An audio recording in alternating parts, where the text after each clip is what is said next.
Boa tarde, todo mundo. É com grande prazer que a gente recebe vocês. Obrigada, Bernardo, obrigada, Ronaldo e Marcelo. E, bom, falar um pouquinho deles.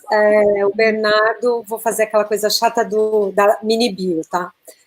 O Bernardo é pós-graduado em fotografia pelo SENAC, expôs individualmente seu trabalho Purple Rain em 2015 na Galeria Sankovski, em São Paulo. Desde 2011, ele participa de exposições coletivas em Curitiba, São Paulo e Paris. Ele já tem outros 4 livros autopublicados, e este é o primeiro que ele está publicando por uma editora, que no caso é a Lovely House.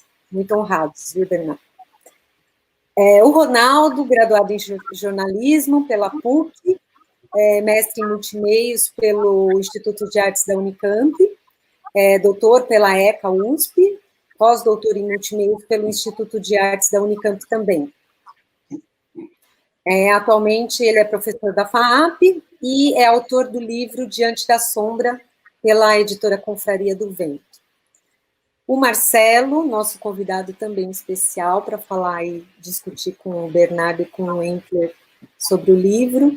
Ele ingressou na fotografia em 96, desenvolve cursos e oficinas de fotografia autoral no MAN e no MASP, e ele tem um trabalho de orientação de fotógrafos em grupos de estudos para desenvolvimento de projetos pessoais, e ainda coordena e edita trabalho de diversos fotógrafos para exposições. Recentemente, ele lançou o livro Abrigo, pela editora Origem.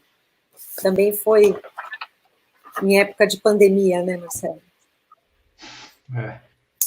Bom, a gente vai passar, como ninguém conhece o livro ainda, algumas poucas pessoas só.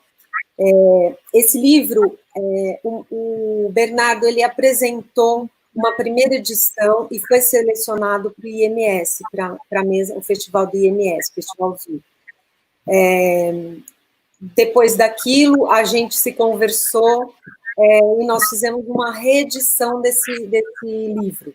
Então, ele mantém o mesmo nome, o mesmo autor, e só ganhou 2 pentelinhos para mexer um pouco nessas imagens, e a gente fez essa nova edição, e reimprimiu. Então, o livro ele tem uma roupagem totalmente nova, com relação ao acabamento e mesmo a seleção dessas imagens.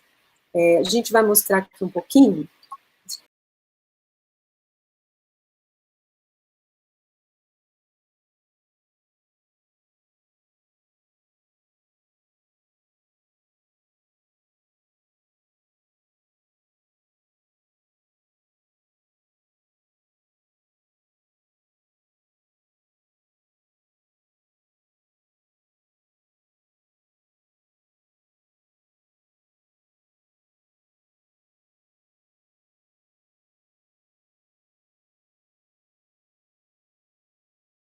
A gente pode passar a fala para o Ronaldo, que vai fazer a mediação, e de repente já, na sequência, o Bernardo vai fazendo os comentários sobre o livro. Então, quero primeiro dizer boa tarde, né? Mas quero agradecer o pessoal da Lovely House, que toca, esse convite que vocês me fizeram para conversar sobre esse livro. Eu não conheci o Bernardo, foi um prazer conhecer o Bernardo, principalmente o trabalho dele. Marcelo, sim, já conheço aí a trajetória dele, acompanho há bastante tempo. É muito legal estar aqui com vocês e com o público que está ouvindo a gente. Então, muito obrigado pelo convite. Eu confesso que esse convite não é a situação mais confortável para mim. Quer dizer, é parte da minha rotina falar sobre, discutir, né, trabalhos de artistas, seja como professor ou como crítico, escrevendo, falando, batendo papo. Mas não é simples falar de um trabalho que você não acompanhou, cuja história você não conhece, um livro que de repente chega na porta da sua casa, para dali a uma semana a gente estabelecer uma conversa sobre ele, né? Bom, tem uma profusão de livros que passam pela vida da gente nesse período em que esse formato, né, de circulação de imagem tem ganhado muita força, E, às vezes, assim, é muito fácil gostar desses trabalhos, os livros são muito bem feitos, são muito bonitos, mas, às vezes, quando a gente olha para um trabalho e acha esse trabalho bonito de cara, às vezes isso é tudo que a gente tem para dizer sobre o trabalho, né? Quando a gente não conhece a história. E é um convite que eu imaginava que eu tenderia a não aceitar, porque é isso, né? Difícil ser tocado por um trabalho quando a gente não conhece a história. Mas esse livro me surpreendeu bastante, sim, imediatamente, justamente porque ele não tem uma beleza fácil. Eu acho que isso é uma coisa que a gente vai talvez explorar aí na conversa, né? Ele é um livro duro de olhar para ele, ao mesmo tempo, bom, ele cria ali uma identificação forte e uma certa repulsa inevitável, né? As imagens são muito fortes, num certo sentido, a edição também, ela tem uma certa secura, também a gente pode falar disso depois.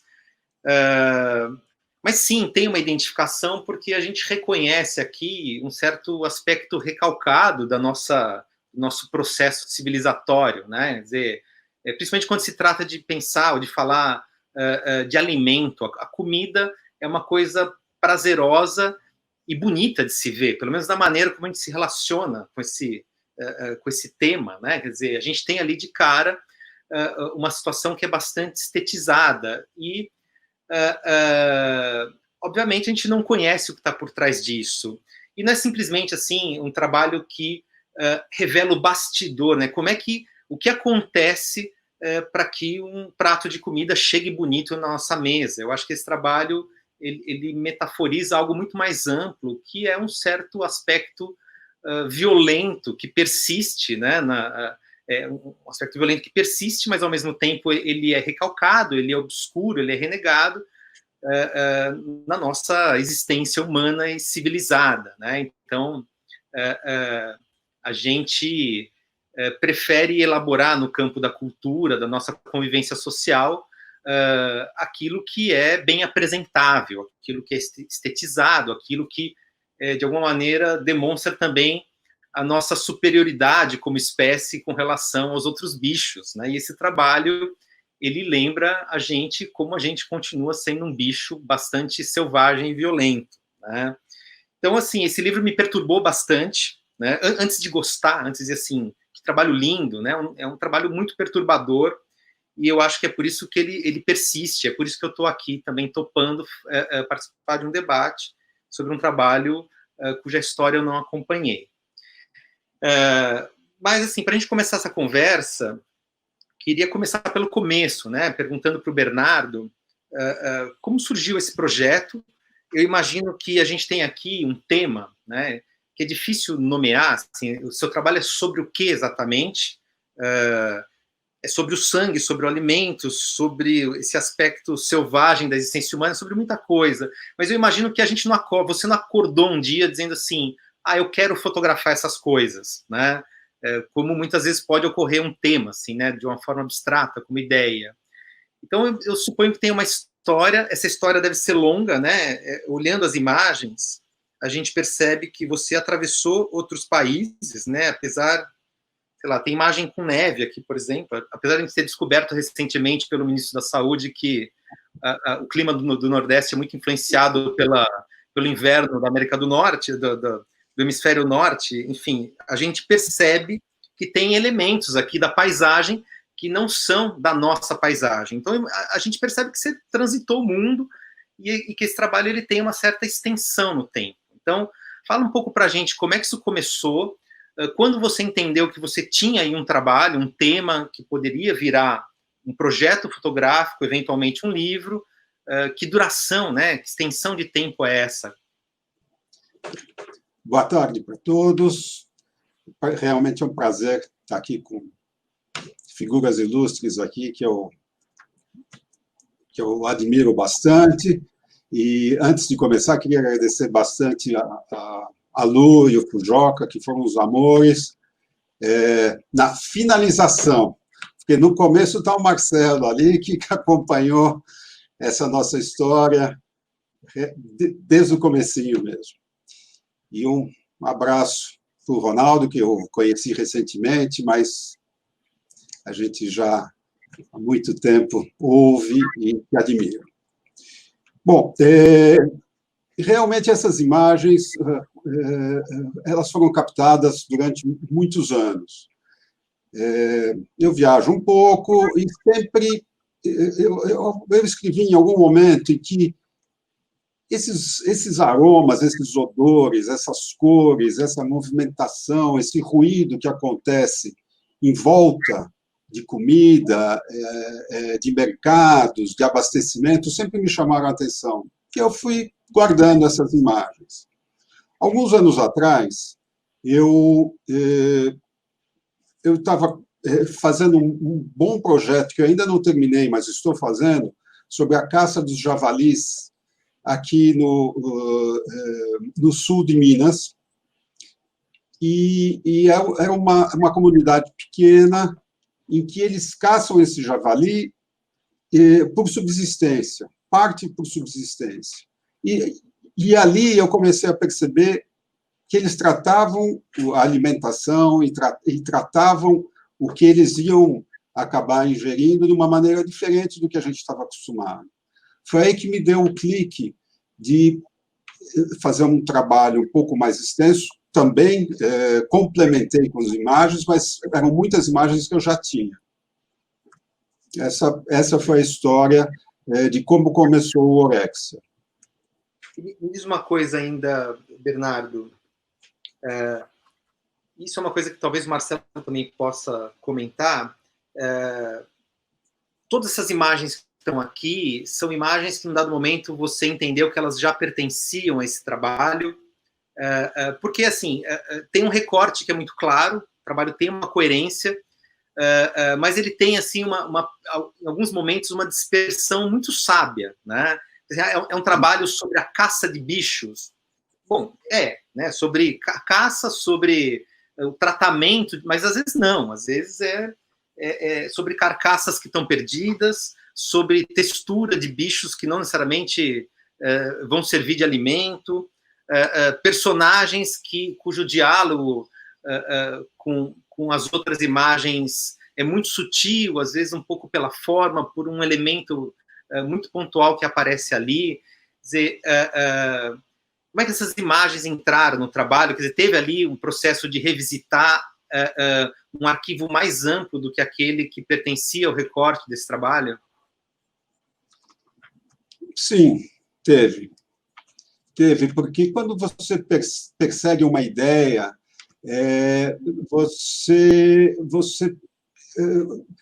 parece que você fica incorporado. Então, você faz relações na tua cabeça, você faz relações que extrapolam, sei lá, é um sentimento que você faz a tua relação.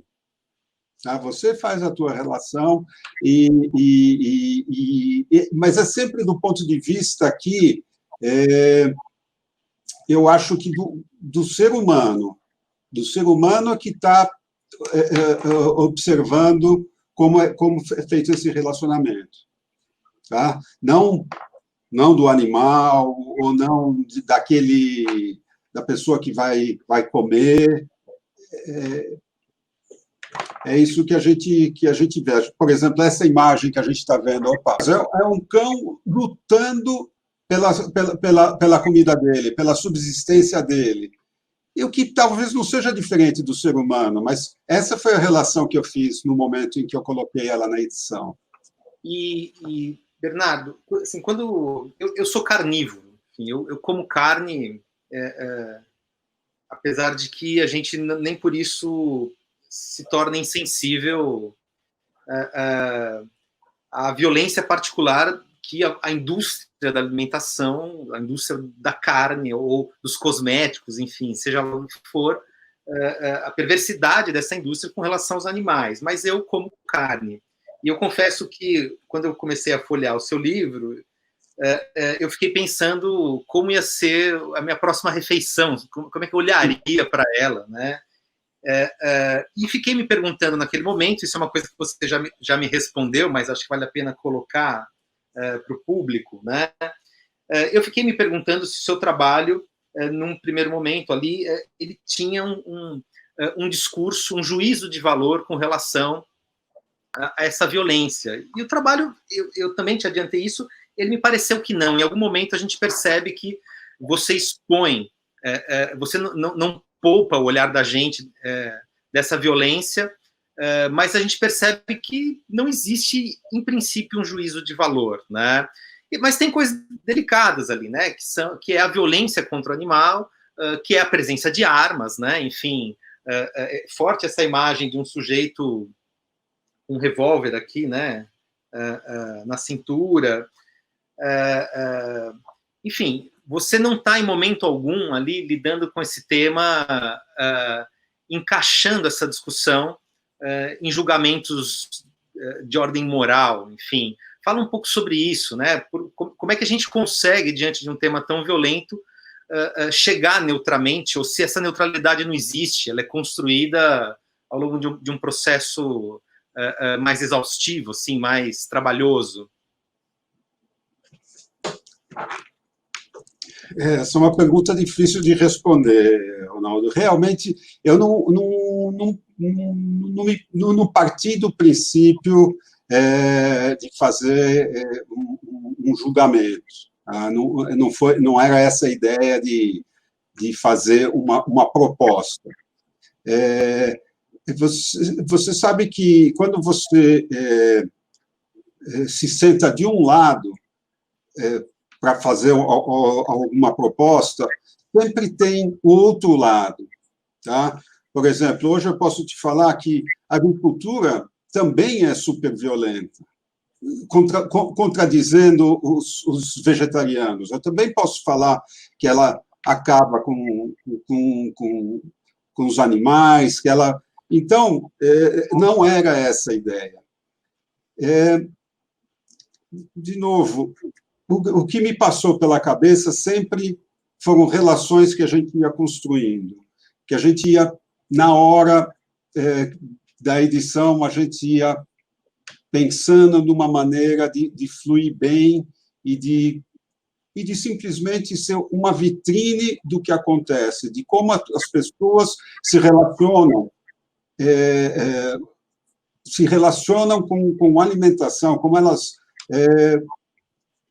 Voltando ao começo da conversa, para quem não ouviu, a ideia do livro começou com uma comunidade em que eles caçavam javalis para a subsistência. Então, é super estranho você ver uma pessoa dar uma flechada, uma lançada no javali, ali mesmo, no meio da floresta, já esquartejar o javali, levar para casa e comer. Então, mas isso faz parte do dia a dia. E daí a gente percebe que em outros lugares, outros países, também, e não necessariamente é para subsistência, às vezes para esporte, às vezes é para controle da população animal.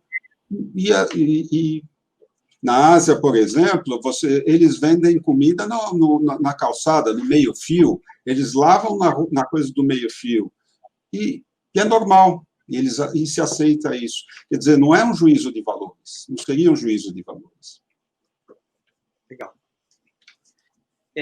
Bom, vamos passar a bola para o Marcelo. Marcelo, eu sei que você acompanhou esse trabalho, e mais que esse trabalho, você acompanha a produção do Bernardo há algum tempo. Você é uma pessoa que já formou muitos artistas, né? É muito comum eu estar conversando com alguém, entrando na história desse artista, te descobre que ele passou pelos seus cursos, pelo seu grupo de estudos. Então, eu sei que você já ajudou muita gente aí a consolidar seus projetos. Nesse livro, eu falei que ele não tem uma beleza fácil. Eu vejo assim por dois motivos, porque o tema é muito forte, né? Mas também porque se a gente separar algumas dessas imagens, não é de imediato, eu tenho a impressão que a gente entende qual é a força que essa imagem tem, né? Enfim, dá para imaginar aqui a dinâmica, né, de feitura. Você está no meio ali do processo de caça, né? Você está correndo junto com as pessoas, você que eu digo aqui no caso, o Bernardo, né? Então, assim, muita imagem com enquadramentos que não são óbvios, imagens borradas, imagens desfocadas, mas, claro, esse é um tipo de coisa que a gente não tem mais pudores, né, com relação àquilo que a gente entenderia como sendo a boa técnica. Mas, ainda assim, tem imagens que, se elas forem isoladas do conjunto, essas imagens elas poderiam passar despercebidas por nós. E aí a gente entende que é um exercício mais extenso, que às vezes precisa de muito diálogo, né? Como é que olhar para a extensão de um trabalho, entender que algumas imagens que talvez morressem ali no nosso HD, elas podem, dentro do conjunto, ganhar força, e mais do que isso, assim, ajudar a constituir uma obra que tenha consistência, que também não seja repetitiva, que não seja redundante. Então, assim, fala um pouco, assim, como é que é lidar com artistas em formação, quando eles te trazem esse material bruto, como é que é lapidar esse material, ajudar a lapidar esse material, e como é que foi a sua participação, né? Como é que é isso com relação a esse projeto do Bernardo? Bom, rapidamente, obrigado pelo convite. Lu, bom estar do teu lado, Ronaldo, Bernardo. Essa pergunta ela é longa, não sei se dá para a gente responder numa live só, mas vamos tentar fazer o mínimo, o mais simples possível. Eu acho, falando como orientador, né, e especificamente sobre quando eu tenho uma pessoa como o Bernardo na minha frente, na verdade o Bernardo já estuda comigo há muitos anos. E é muito interessante isso, porque eu acompanho o processo do Bernardo, mas o Bernardo também acompanha o meu processo, né, como autor também. Ele acompanhou os últimos 4 anos de feitura do meu trabalho, do Abrigo, que é o último livro, né. Então, é interessante porque acho que o primeiro grande desafio que qualquer autor tem, eu como orientador, como professor tem em relação, eu acho que é a mesma coisa com o Ronaldo, quer dizer assim, é fazer a pessoa entender, o autor entender qual é o que existe realmente de consistente no processo dele, no trabalho dele, o que tem de autoria ali, o que tem realmente, qual é o caminho mais interessante para o trabalho, e esse é um processo de ajudar a pessoa a encontrar esse trabalho, encontrar esse caminho, desculpa, e no meio do caminho é a pessoa entender qual que é o suporte, né? Qual que é o suporte para aquele trabalho? Né? O trabalho, o suporte adequado para ele, porque a fotografia tem isso, né? A fotografia ela é uma forma de expressão das artes visuais que nós temos a liberdade de fazer de um fotograma, de um arquivo digital, infinitas imagens, infinitos tamanhos, e utilizar em infinitos suportes diferentes. Então, um dos grandes desafios que eu acho que o fotógrafo tem é ele entender como é que ele materializa e dá potência poética, potência artística para aquilo que ele está fazendo. Aquela imagem ou aquele conjunto de imagens funcionam melhor ampliadas, colocadas na parede, ou é numa instalação, qualquer que seja ela, instalação tridimensional, ou é numa projeção, ou é num livro, né? E aí, para cada um desses suportes tem uma multiplicidade de possibilidades que tem que ser testadas, avaliadas, discutidas, né? Então, eu acho que o grande desafio é a pessoa, porque, especialmente hoje, em que o fotógrafo não obrigatoriamente passa pela matéria, né, pela questão física, porque ele está trabalhando, ele faz a captura digital, tentam editar o material digitalmente, podem dar só uma saída digital. A relação de espacialidade, a relação física do objeto e imagem, como ele se constitui, é um desafio, né? Então, eu acho que o meu desafio como professor é tentar ajudar cada um dos meus alunos orientados a encontrar qual que é esse suporte mais adequado para aquilo que ele está fazendo.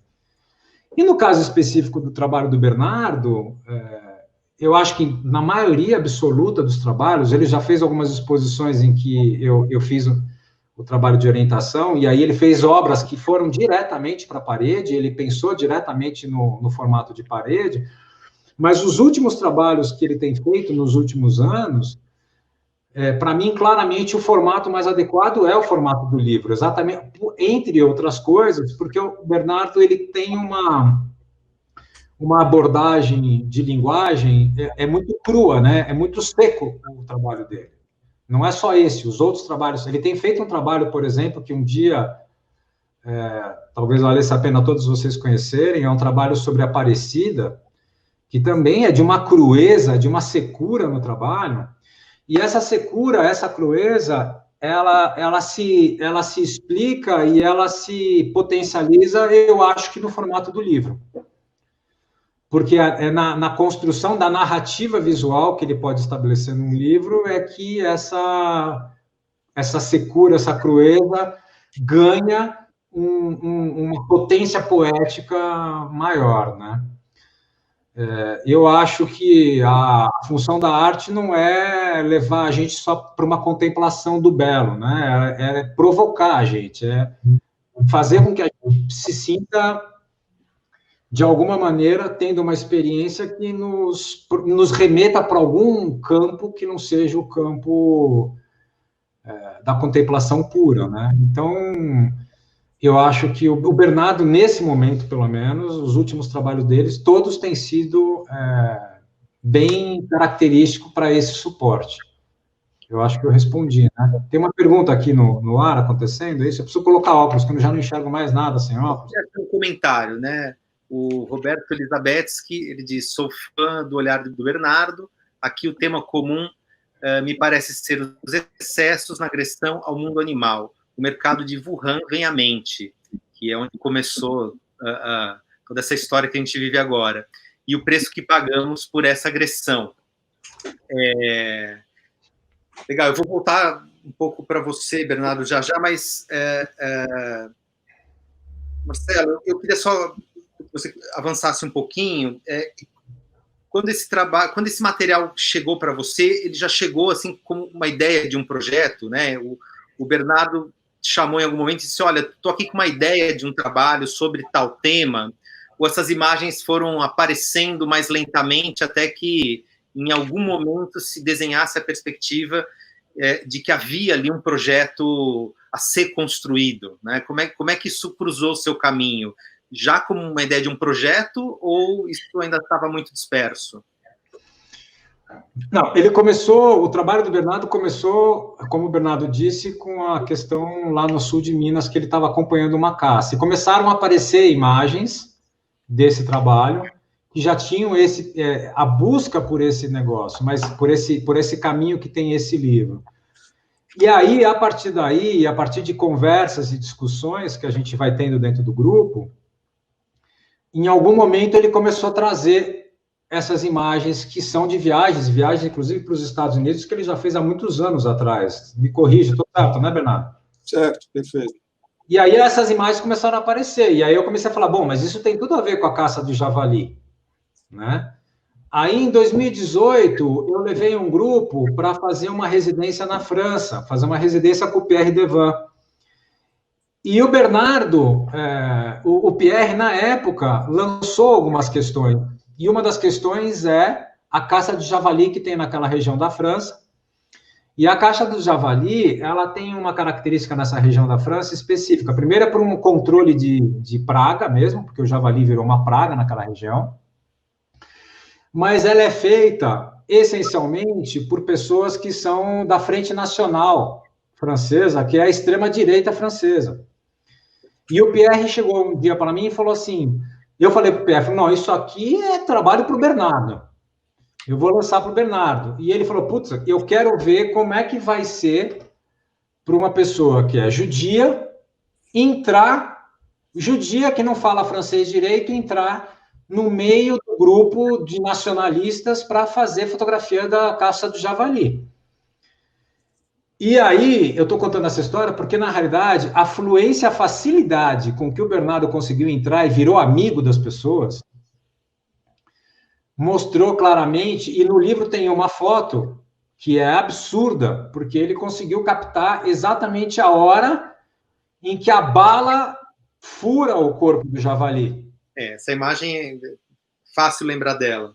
É impressionante isso, cara. Eu acho que sim. Exatamente, né? Você vê a bala furando o corpo do animal, né?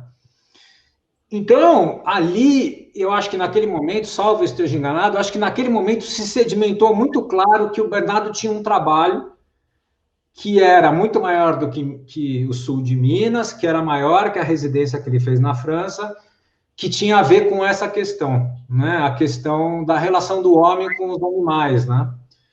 Porque eu acho que aí tem uma questão que nos remete ao lado mais primitivo da gente, né? Eu acho que a gente sai perturbado quando vê esse trabalho, porque todo mundo tem um pouco disso dentro de si, né? O processo civilizatório nos distanciou por uma questão de conforto nosso, né? Para a gente poder se fingir mais ou menos civilizado, né? Mas basta a gente ver os acontecimentos que estão tendo agora no mundo inteiro, que a gente está vivendo aqui, em outras situações, que esse limiar civilizatório, ele é uma película, né? Ele é uma mera ilusão nossa, né? Uma mera fantasia. E, para mim, eu acho que esse trabalho, ele fala disso, ele fala dessa fantasia que a gente tem civilizatória, né? Porque aí a gente vê imagem de caça, mas a gente vê imagem de caça para sobrevivência, mas a gente vê imagem de caça por prazer, a gente vê animais se defendendo, né? Eu acho que é por aí a história. Legal. Bernardo, eu te falei assim, que eu gosto do fato de que você não chega diante dessa experiência com pré-julgamento, né? Você deixa isso em aberto, você está ali, o trabalho é da ordem de uma constatação. Olha, isso existe, isso não é claramente visível para todo mundo, mas isso existe.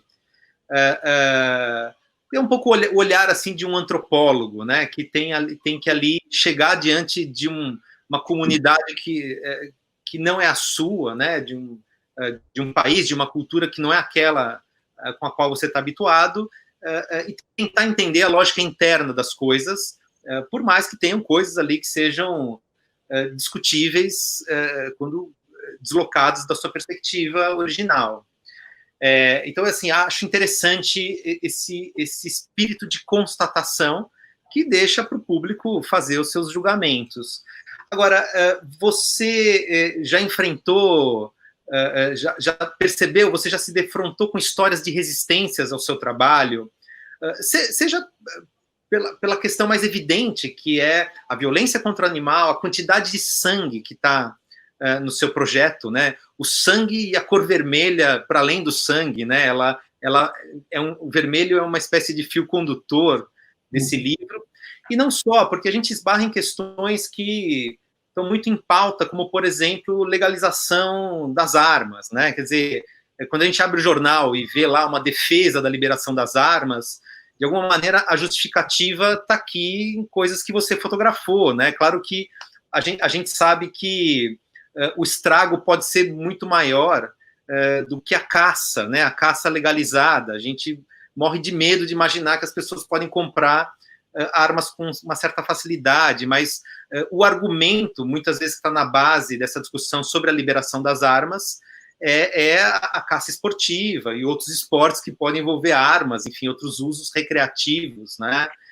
Então, assim, você toca em questões políticas que são muito delicadas, além das imagens fortes por si mesmo. Então, assim, alguém já te botou o dedo na cara, alguém já te cobrou um posicionamento, alguém já esperou que você trouxesse junto a esse trabalho algum tipo de bandeira, né, que te colocasse, que te forçasse a um julgamento? Você já enfrentou esse tipo de situação? Não, Ronaldo, não enfrentei, porque o livro ainda não está oficialmente lançado, ele está sendo lançado hoje. O que nós, no círculo de amizade, a gente realmente discutiu bastante e vimos diversas opiniões e posicionamentos bem distintos. A minha própria esposa, que estava comigo em grande parte das ocasiões, onde as fotos foram tomadas, estavam do meu lado, e ela ainda não abriu o livro, ela não consegue ver o livro. Tá? Então, ela estava no local, porque já estava contaminada com aquele ambiente, e não percebia o que estava ocorrendo, mas na hora que você fixa e coloca no suporte, isso sim deixou ela bastante chateada. E ainda não abriu o livro. Uma coisa curiosa que o Marcelo comentou sobre aquele clube de caça que eu fui visitar na França, eu passei com eles apenas 4 ou 5 horas. Foi da hora do almoço que eu almocei com eles até o final da tarde, onde teve a caça. E eu consegui fazer um livro no qual eles me pediram 20 unidades. Quer dizer, eles acabaram comprando o livro da própria atividade deles. Tá? Foi muito interessante essa experiência também. E foi tudo papum, papum. Então, foi como se fosse um documentário. E se eu mostrar esse livro que eu acabei fazendo para eles, também muita gente não vai gostar e vai opinar de alguma maneira. Agora, com relação a armas, é uma coisa curiosa. Voltando à minha caça do javali, em que o pessoal faz por subsistência, eles fazem com lança, chegando muito próximo ao animal. E por que eles fazem com lança? Porque hoje a caça é permitida, o IBAMA permite, você pode ter arma, você pode fazer, é tudo legalizado. Só que custa R$10.000 por ano uma licença para você portar e caçar e usar isso fora de casa, né, para você portar a arma. Então, eles acabam correndo risco de vida, prejudicando talvez até os animais, os cachorros que acompanham, porque eles não têm poder econômico para comprar. Então, isso também é uma outra coisa que a gente pode levantar nesse assunto, porque você tem, com relação a armas, você tem várias vertentes, né?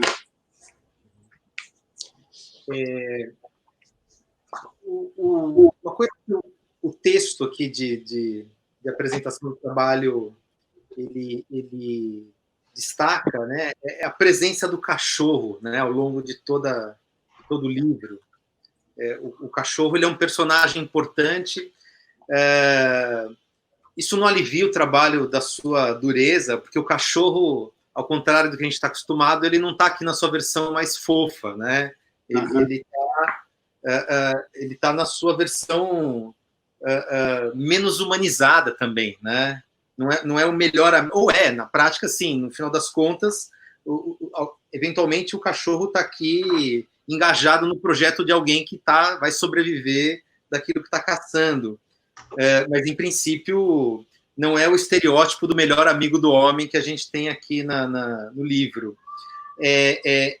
O cachorro ele é um personagem que ele surgiu naturalmente, enfim, nesses lugares o cachorro estava lá e logo, sem muito esforço, você percebeu que ele ocuparia uma parte dessa história, ou isso foi uma coisa que apareceu nos exercícios de edição, e eu também não sei se o Marcelo quer falar alguma coisa com relação a essas presenças que são estranhas, né? Essas sutilezas, por exemplo, o rapaz no metrô, acho que é o metrô, um trem, não sei, por que ele está aqui? Bom, está lá a cor vermelha saltando da tela, como em muitas outras imagens, mas eu tenho a impressão que no boné dele também tem aqui um desenho de um búfalo, né? Como é que essas imagens são percebidas? Como é que elas chegam no projeto? Isso é evidente? O olhar começa a ficar treinado?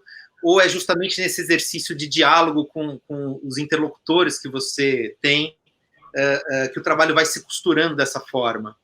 Então, assim, começa falando do cachorro e depois a gente pode pensar um pouco a presença dessas imagens cuja relação é extremamente sutil, pertencendo ao trabalho, e talvez o Marcelo possa falar um pouquinho também. Bom, o cachorro faz parte inerente dessa história de caça. É uma coisa inacreditável. Vocês dois são com criança pequena. Eu, nesse processo da caça do javali, eu vi namoros, eu vi casamentos, eu vi gestações, eu vi batizados que eu fui padrinho, mas quando eu vou na casa deles, eles primeiro me mostram o cachorro, não mostram a criança. É uma coisa incrível.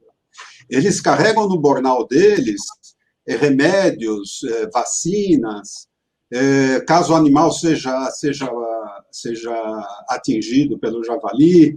E isso, não só aqui, em qualquer lugar, é praticamente impossível você escapar de alguma imagem que não tenha o cachorro. Então, tinha que ter cachorro e talvez até tivesse mais. A gente teve que tirar alguma coisa. E também você vê, ao contrário, também como o cachorro se defende. A primeira imagem, que abre o livro, que é uma imagem de um cachorro branco, numa posição meio estranha, é um cachorro de pastoreio de cordeiros, e que foi atacado por lobos. Ele era guardião, ele foi atacado por lobos. Quer dizer, então também tem essa ideia de proteção. Também ele surge como uma ideia de proteção. Fora que em alguns lugares, você sabe que os cachorros, em alguns mercados, eles são colocados à venda. Então, o cachorro, ele permeia toda essa cadeia, tanto da proteção, como do amigo, como da alimentação. É super importante o cachorro. Quer dizer, foi colocado de uma maneira proposital. Marcelo, você queria dar uma falada sobre o rapaz no metrô, no bus? Essas imagens, né? Assim, esses elementos que são pequenos parênteses numa narrativa que seria mais óbvia. Porque aí eu tenho a impressão que é nesse momento que a gente sente que o trabalho passou por muitos diálogos, né? Assim, por olhares que injetaram pequenas doses de sutilezas na sequência. Uhum. O que eu poderia falar sobre isso, especificamente, é essa foto aí, né? Que, por acaso, foi feito lá na França. Na verdade, o meu trabalho como orientador, eu gosto da palavra orientador mesmo, né? Porque eu não gosto muito da palavra professor, porque eu faço. Não que eu tenha algum demérito com professor, não, porque eu sou professor no humano, e não é nada disso, mas é que eu acho que o meu trabalho é um trabalho em que eu procuro o tempo inteiro, eu mais reajo do que eu sou mais um reagente do que um agente no trabalho por exemplo, do Bernardo ou de qualquer outra pessoa, né? Então, quando o Bernardo veio trazendo esses materiais, e ele tem muitas outras coisas sobre os Estados Unidos, porque ele já morou lá e ele tem trabalhos, ele tem até um livro publicado sobre os Estados Unidos.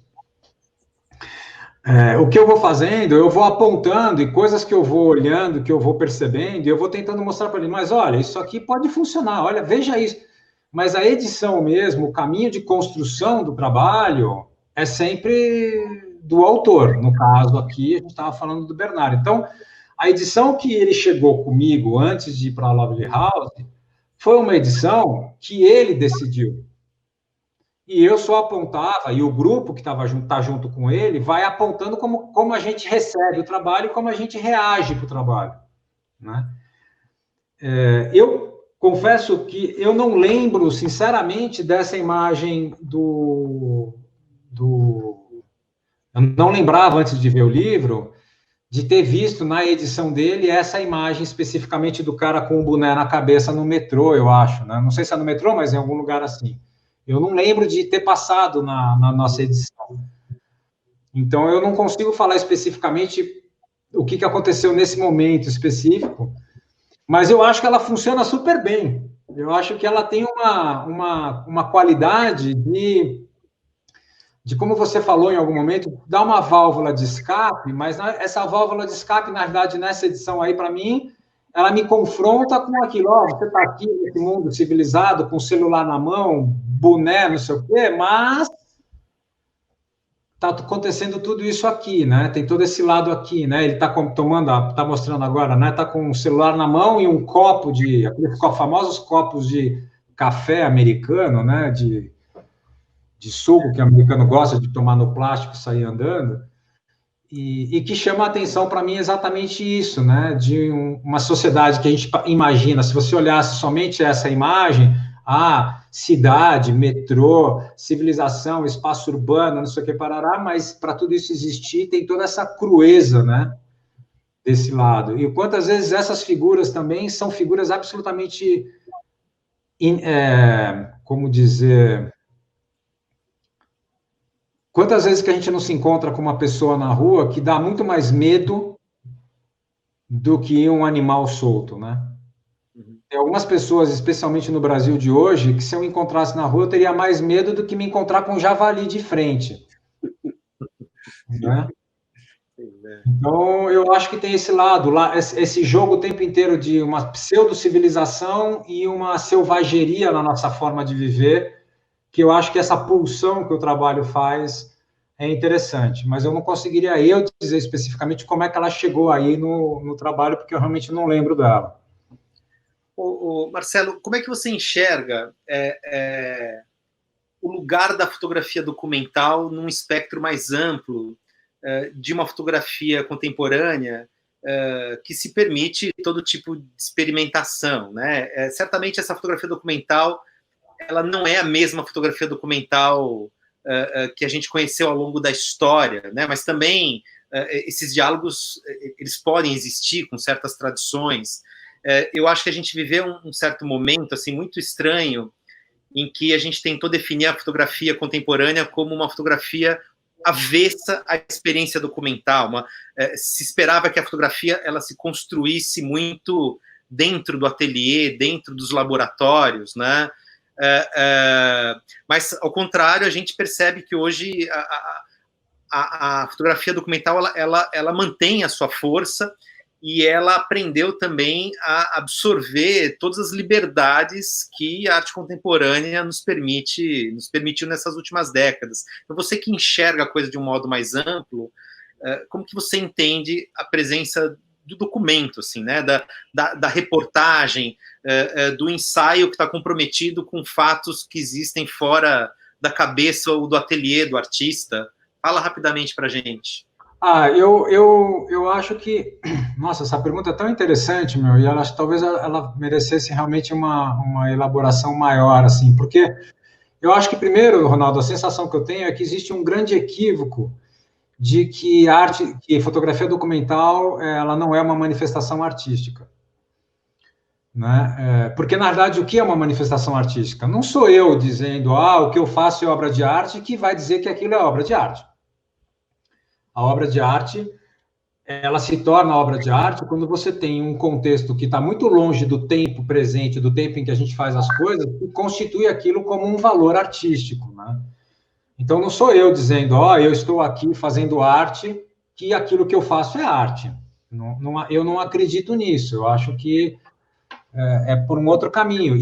E, ao mesmo tempo, se você for olhar, por exemplo... Eu vou dar um exemplo, talvez meio estúpido, mas acho que é bem elucidativo. Se você for olhar o trabalho, por exemplo, de um Cartier-Bresson, de um Robert Capa, de um Robert Frank, quando fez o The Americans, ou tantos outros fotógrafos, que quando eles fizeram, eles não estavam preocupados em estar fazendo, isso é documental, isso é jornalístico, ou isso é arte. Eles não tinham essa preocupação. Eles estavam fazendo o trabalho deles, muito naquele momento, com esse viés que a gente chama de documental, jornalístico documental, mas a história veio depois mostrar que esses caras estavam fazendo obras de arte. A gente hoje aprecia um Cartier-Bresson, a gente aprecia um Robert Frank como obra de arte.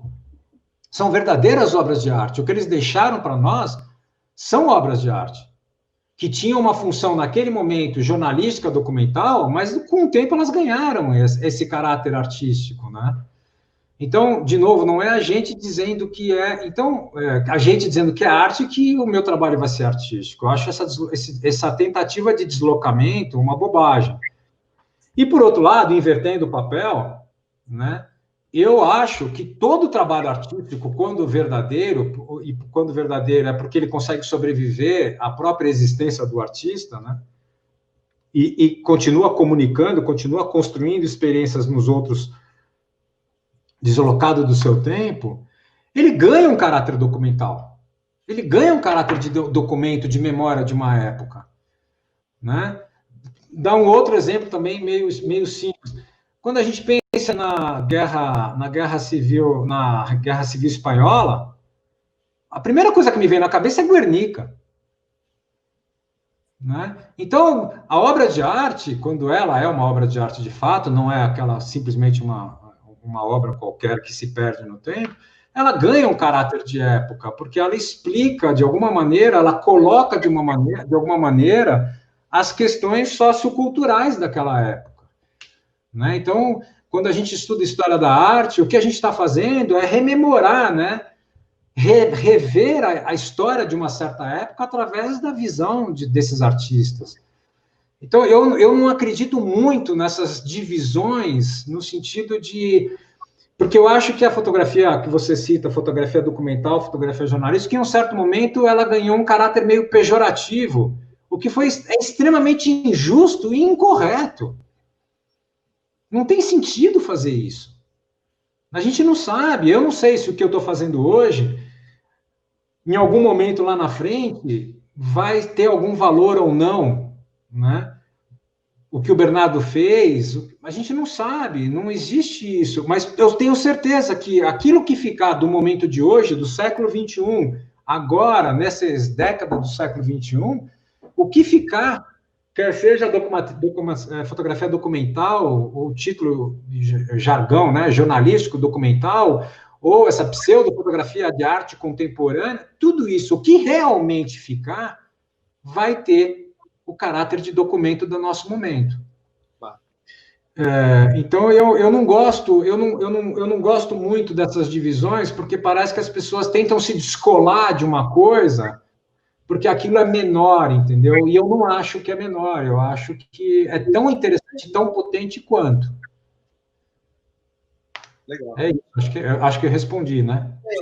E uma outra coisa que eu penso, né? Quer dizer, a fotografia documental, ela em princípio está comprometida com um fato que o autor escolheu documentar, mas é interessante, às vezes o autor não é totalmente dono do seu trabalho, e esse trabalho ele toca em outras feridas que não estão previstas no início do projeto. Quer dizer, para mim, quando eu peguei esse livro, ele me tocou bastante porque ele fala muito do nosso tempo e do nosso contexto, né? Quer dizer, a morte está batendo na nossa porta o tempo todo, né? Nessa quarentena. A gente ouve histórias que, de alguma maneira, elas são acolhidas por um clima que está nesse livro. Ou a mesma coisa, assim, quando a gente tenta pensar o contexto político brasileiro, a gente se pergunta assim... Bom, a gente olha para esse livro e se pergunta... Nossa, como o ser humano é capaz de coisas tão estranhas, tão violentas, e a gente liga o noticiário e se pergunta a mesma coisa, como o ser humano é capaz de coisas tão estranhas e tão violentas, né? Então, assim, o trabalho documental, apesar de ele estar comprometido com uma coisa que está ali diante da câmera, ele é capaz, assim, de se tornar alegorias que falam sobre questões que não estão previstas, né? Quer dizer, ele é um trabalho ainda muito aberto, eu acho. Concordo plenamente. Legal. Olha, eu queria convocar um pouco o pessoal da Lovely House para falar, né? Eu acho que essa dureza que a gente tem nas imagens, né? Essa secura, como o Marcelo falou, né? Tá um pouco tá no tema, tá no modo de fotografar do Bernardo, mas ele está muito bem traduzido pelo projeto gráfico, né? Parte do desconforto, da angústia, né, de olhar para esse trabalho, tem a ver com o fato de ser um trabalho sem respiro, né? Assim, você não tem essas imagens sempre sangradas, né? Não tem alívio, né? O quadro está sempre preenchido. Então, vocês poderiam falar um pouco assim de como foi lidar com esse material. Eu, infelizmente, não conheci a primeira versão, que foi para a mostra do IMS, mas não sei, aí também se o Marcelo quiser... O Marcelo, eu tenho a impressão que ele assistiu toda a história do trabalho, né? Então, assim, qualquer um de vocês que queiram comentar, vocês podem falar assim... como esse material foi repensado até ele chegar nessa versão final, se houve sofrimentos, aí talvez o Bernardo... editar um trabalho é um processo de amputação também, às vezes, né? Então, não sei se houve atritos. Eu percebo que todos se mantêm amigos, o que é muito bom, mas a tecnologia do processo de edição, né? Então, assim, o que eu já perguntei antes, né? O Bernardo me falou que a ideia dessa página com texto veio junto com o projeto, né, dessa versão do livro. Então, assim, você poderia falar um pouco, Lufo, Joca, como foi trabalhar esse material pensando nessa edição, e quem quiser, qualquer um dos 3 ou dos 4, né, falar um pouco desse o que exatamente se transformou, qual é a diferença mais marcante dos vários momentos em que esse trabalho foi visto. Mas a gente poderia começar por vocês, Lu e Fujoca. Posso fazer uma parte rapidinho, Ronaldo, na sua afirmação? Porque eu acho super pertinente eles, o Fujoca e a Lu entrarem, mas teve uma afirmação de uma pessoa que entrou aqui e a gente não deu atenção para ela, quer dizer, não deu tempo, e isso entra exatamente na questão da produção de livros. Talvez valesse a pena a gente só fazer um ganchozinho aqui, porque aí depois a gente vai passar para os editores e vai falar por que existe a Lovely House, né, fazendo esse trabalho. Eu acho que essa afirmação desse rapaz, o Rogério Gomes, pode ser um bom gancho para a gente entrar no assunto também de livros. Desculpa se eu interferi no meio. Eu vou aproveitar e ler. O Rogério Gomes é um grande amigo lá de Londrina. Me parece um lugar comum sugerir o livro como suporte para esse projeto tão impactante, imageticamente e eticamente em diferentes dimensões, o qual eu não discordo, até porque eu posso fechar ou não abrir o livro pela crueza das imagens.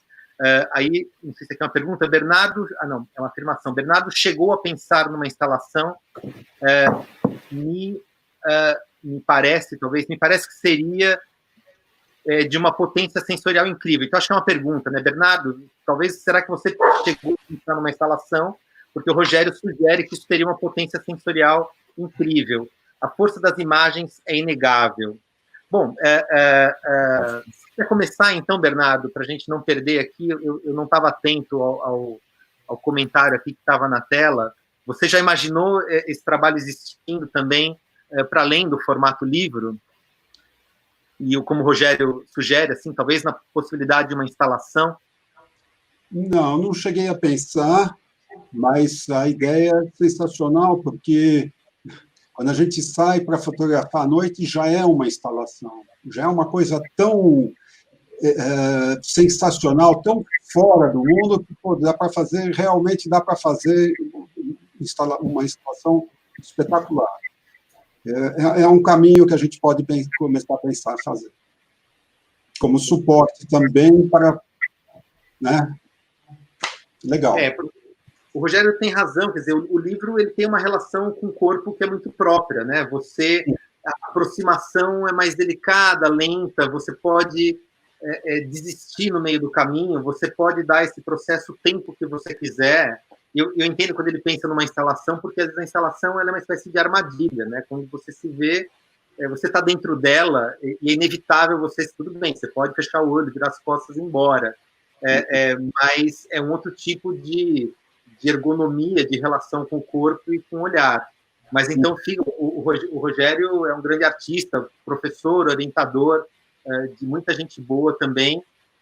Se ele percebeu essa potência, eu sugiro que você considere, Bernardo. Mas, Lu, Joca, querem falar um pouco aí do processo de edição desse livro, né?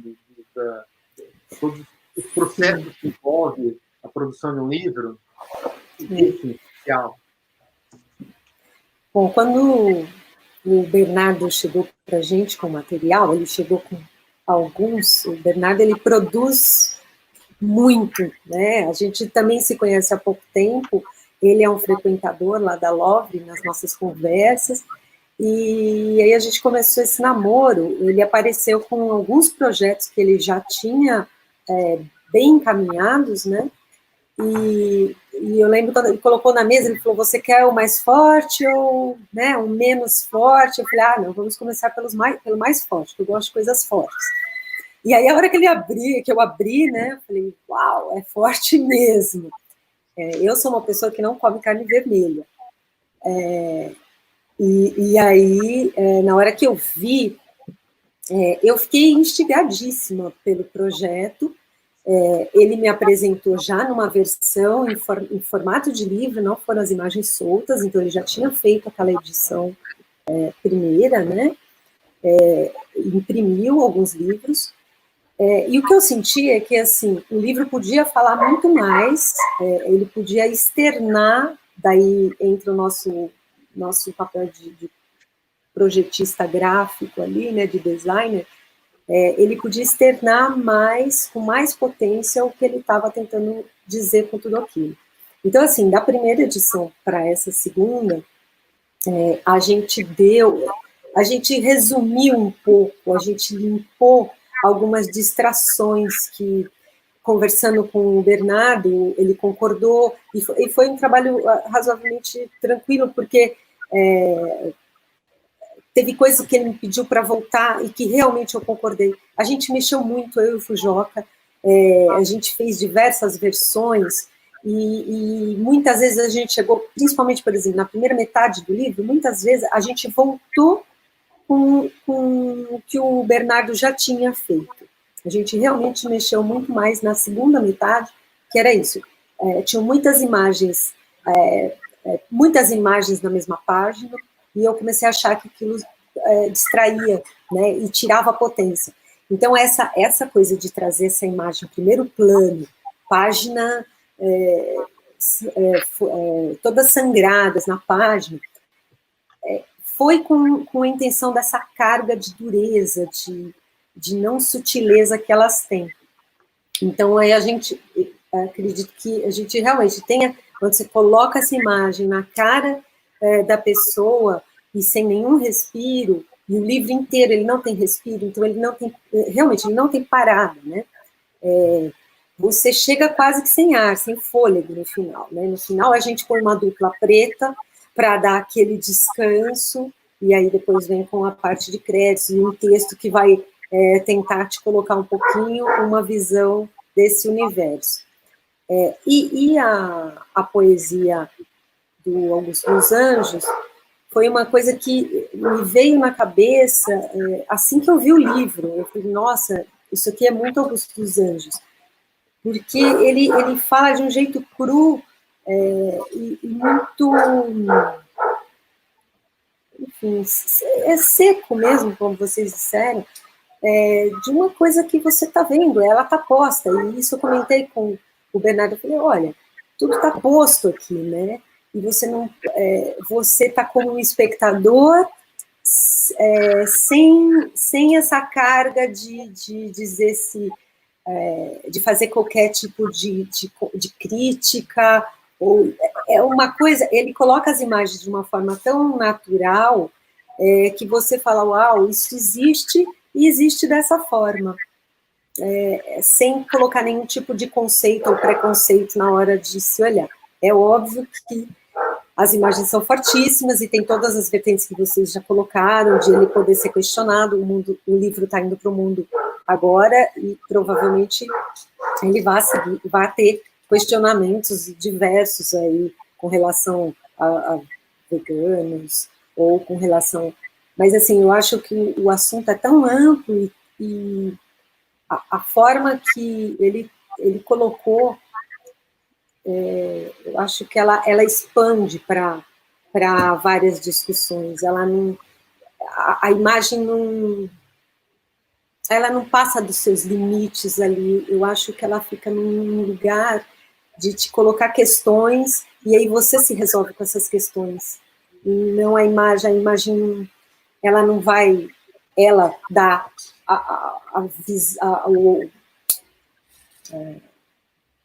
não vai fazer nenhum tipo de julgamento, né? Ela não dá o julgamento dela, ela só mostra o que está acontecendo, né? E aí, nesse sentido, na parte de acabamento, óbvio que a gente tem esse texto, logo no início ele faz uma divisão ali de algumas imagens do começo do livro que não falavam, não mostravam ainda esse sangue todo, e aí ela vem bem sobre a imagem do porco, que é a primeira imagem de um animal morto, e aí ela já espalha um pouco de sangue, ou até te dá uma previsão do que você vai ver pela frente, né? E aí a gente trouxe essa capa dura, né? Na primeira versão ele era uma brochura, a gente achou que cabia a capa dura, pela própria dureza do assunto. O papelão aparente são as vísceras, então a gente tem uma encadernação que não vai dar para ver, mas enfim, ela é aberta.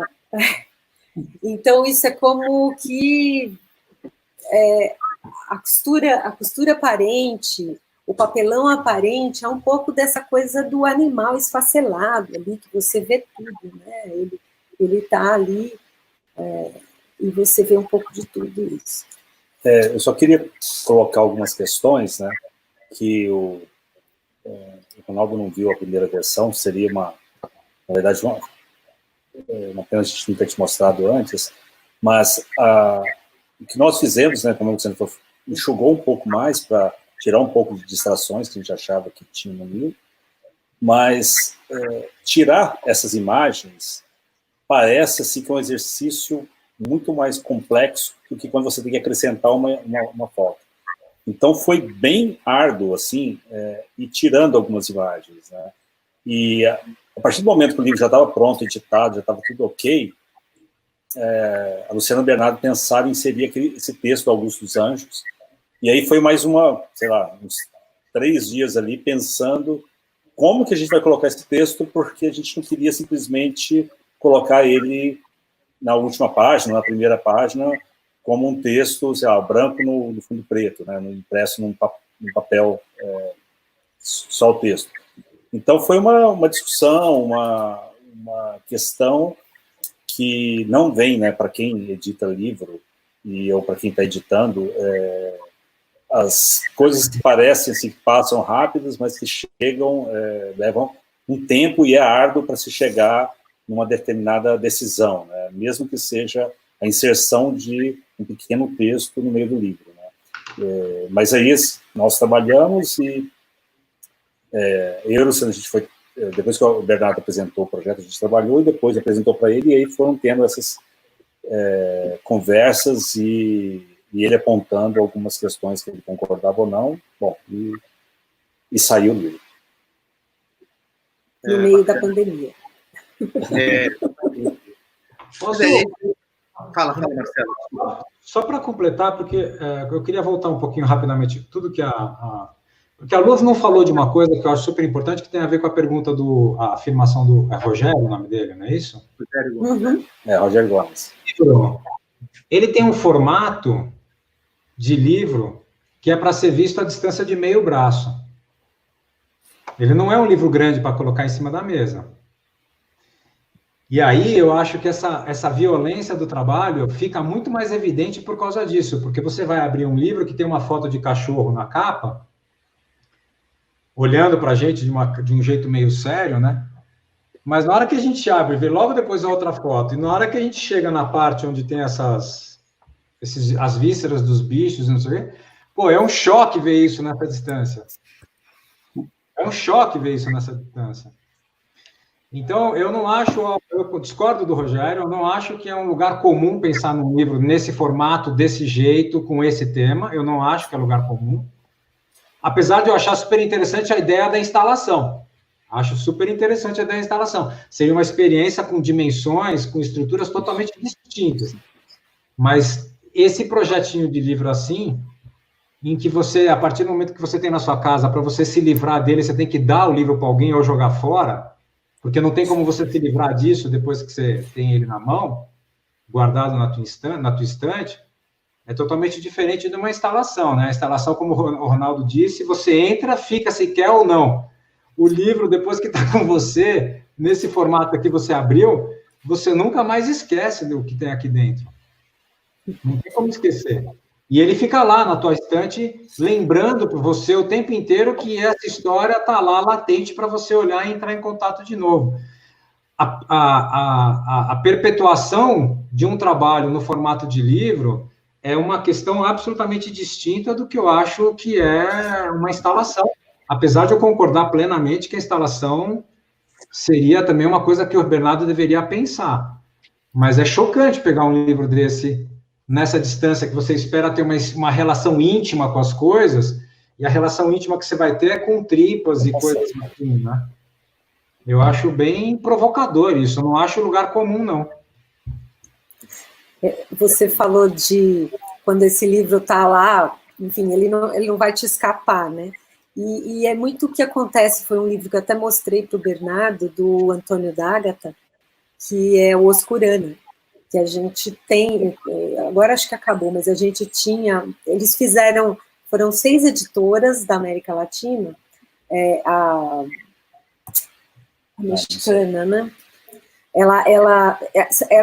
Uma editora convidou outras 5 para fazer um livro com imagens do Ágata, e cada editora ia fazer sua edição. E a gente tinha uma delas e mostrei para o Bernardo, eu falei, olha, é muito isso o teu livro.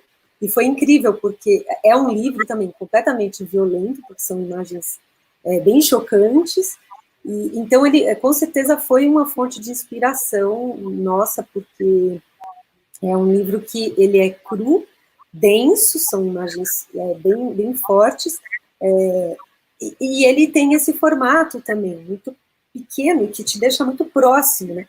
E aí você falando que, né, de ir para a biblioteca e pegar o livro, realmente, eu volto nesse livro, mesmo ele sendo uma coisa quase que monstruosa, mas a gente não consegue vencer a sedução de ali dar mais uma olhada. Então, eu acho que é uma coisa que você vai também degustando e digerindo bem aos poucos, né? E acho que vai ampliando um pouco, aos poucos vai ampliando o tanto de significados que ele pode te trazer, enfim, né?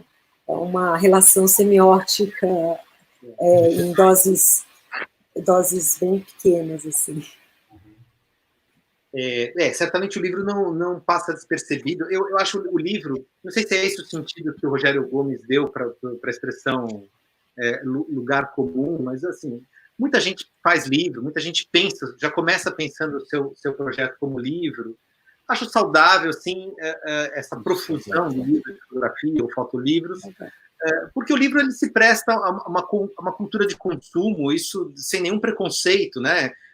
Como é um livro de literatura, né? Que às vezes você não tem um lugar especial na prateleira para ele, eventualmente algum livro, sim, mas como o jornal, a revista, história em quadrinhos, eu penso às vezes o livro de fotografia como algo que pode ser consumido nessa perspectiva mais efêmera, né? Então tá tudo bem ter muitos livros de fotografia e todo mundo pensar em livro de fotografia, desde que a gente assuma, desde o princípio, de que muitos deles vão desaparecer do mundo e da nossa memória, né? Então, assim, sei lá, dos 20 últimos livros que eu vi, sei lá, 15 deles, eu já não sei mais qual imagem de qual livro, você cria assim, uma espécie de paisagem genérica, e são livros lindos, bem feitos, mas eles não deixam marcas. Esse livro, ele tem o seu lugar, tanto na memória, quanto certamente na prateleira de quem aceitar dialogar com ele. Para a gente, eu acho que vale a pena já a gente abrir para perguntas do público, não sei como a gente vai manejar isso, mas aí o público pode já pensando. A última coisa aqui que eu não queria perder, o título é um título, é uma palavra assim que não pertence ao nosso vocabulário corrente, a não ser pela forma negativa, que é anorexia.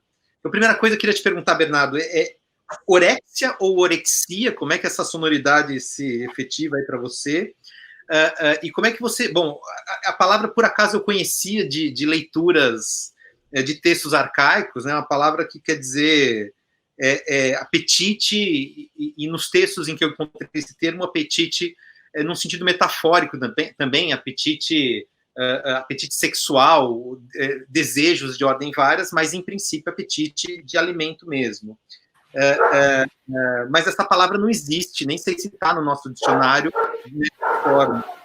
Como é que surgiu esse tipo, né? Em que momento essa palavra atravessou o trabalho? Foi sugestão de alguém? Você tropeçou nessa palavra? Como é que você pegou esse tipo? Ela surgiu naturalmente, porque eu sempre pensava na vontade de comer, na vontade de comer. E aí, quando você pensa nesse desejo, você pensa no contrário, que é a palavra que a gente conhece, que é a anorexia. Ué, mas será que não tem o contrário da anorexia? E daí eu fui procurar no dicionário, e existe, realmente existe. Então, eu me namorei, assim, logo no primeiro instante por essa palavra. Eu achei que ela correspondia ao que eu pretendia falar com esse livro, e ela é sonora. Eu adorei.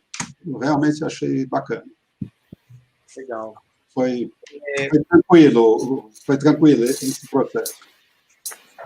Eu não sei se o Marcelo, a Lu, o Joca querem fazer algum comentário, mas a gente poderia também pensar em abrir para perguntas do público. Não sei como é que a gente maneja isso. Não sei se o público tem... A gente está com um problema técnico de transmissão do lado de cá, que a gente às vezes coloca as perguntas, mas está demorando muito tempo para... Está dando alguns pausa aqui, né? A gente vai colocar alguns comentários que o pessoal está fazendo, né? Ah, mas fala diretamente, então. Fala diretamente. Sim. Não tem muitas perguntas, tem mais comentários. Tem comentário, só complementando do Rogério, ele fala que ele fala várias coisas, um pouco do projeto gráfico, né? E ele fala também sobre o lugar comum, que não é de nenhuma forma pejorativo, ele acha super adequado, como ele comentou, né? E ele só fala da proposição da instalação como um alargamento das potências dessa imagem. Deixa eu ver, tinha a... Mas eu concordo plenamente com ele, eu só chamei a atenção para a questão do lugar comum, que eu não acho tão comum assim. Tem uma pergunta da Marina. A Marina, vamos ver se eu coloco aqui. Uma pergunta para o Bernardo, da Marina Azevedo. Certo. O que ela fala? O que a Marina pergunta? Os remas... Está aqui na tela. Possuem normas... Desculpe, que seria os remas, caça, mercados de alimentação real, possuem normas violentas ou somente desconhecidas do público? Talvez vocês possam me ajudar, eu não estou entendendo direito. Mas... Se eu entendi bem, Bernardo, ela está te perguntando se essa violência ela é efetivamente uma característica, né, desse universo, ou é simplesmente o fato de que essas normas elas são estranhas, a gente aqui é de outro universo, né? Quer dizer, estranhamente é porque essa violência é efetiva, ela é uma característica, ela é aquilo que define esse universo, ou é a gente que não conhece essas normas? Pelo menos é o que eu consigo entender aqui da pergunta. Isso remete ao começo da nossa conversa. Quer dizer, para nós, isso parece uma violência. Mas para quem está naquele universo, não é a violência, é o dia a dia deles. Tá? Então, fala desconhecidos do público? Não, aquele público sabe o que acontece. Então, você entra no mercado na Ásia, por exemplo, uma pessoa daqui do centro que nunca entrou no mercado assim vai ficar horrorizado, vai achar que é muito violento. Mas para lá, no dia a dia, é o normal. Então, não existe talvez um desconhecimento do que acontece, mas não é para nós seria violência, mas não é uma violência, né? Eu acho que tem uma coisa que eu acho interessante agora que ela fez essa pergunta, que eu não tinha parado para pensar por esse aspecto. É uma coisa interessante, porque o javali ele é uma praga no mundo inteiro. Inclusive aqui, Inclusive aqui no Brasil. Né? E é uma praga que, assim, destrói plantações. Então, em todos os lugares do mundo, até onde eu sei, a caça do javali, ela é permitida exatamente como um meio de contenção de uma praga que, inclusive, foi o homem que gerou. Exatamente. A mistura do javali com o porco, enfim, tem uma história que depois acho que o Bernardo até pode entrar nessa história. Eu estou falando do javali especificamente, mas acho que isso pode ser de uma maneira interessante, porque o desequilíbrio ambiental, e muitas vezes esse desequilíbrio ambiental gerado pelo homem é muito mais violento do que depois o homem se vê obrigado a legalizar a caça para poder controlar aquela praga, né? E no Brasil, exatamente por questões de legais, a violência está em exatamente esses homens não poderem se proteger caçando com uma certa segurança, eles têm que confrontar o animal. Né? Tem uma violência nesse ato que não está no ato de matar o animal, mas está na forma como todo esse processo que vem antes da caça e vem antes da morte do animal acontece. E eu não sei porquê, mas eu acho que esse trabalho mexe muito comigo em todos esses aspectos, não é só o animal morto ali que chama a nossa atenção, né? Tem o Regis, deixa eu ver se ele aparece. Está na tela aqui para a gente. Parabéns pelo trabalho, Bernardo, é potente, instiga, belo, bruto, longe da beleza lisa atual, beleza provocadora, esperando minha cópia, grande abraço. O Regis foi uma das pessoas que já participou lá, aí da compra na pré-venda, está esperando o autografado dele. E é isso. E agradecendo ao Ronaldo, ao Marcelo por participarem. Acho que foi ótimo o papo. Legal. Bom, obrigado, gente. Nos despedimos, então. Obrigada, viu, gente? Agradeço a todos. Olha, Tchau, foi... obrigado. Boa sorte aí. Tchau. Tchau. Tchau, gente. Tchau, até mais.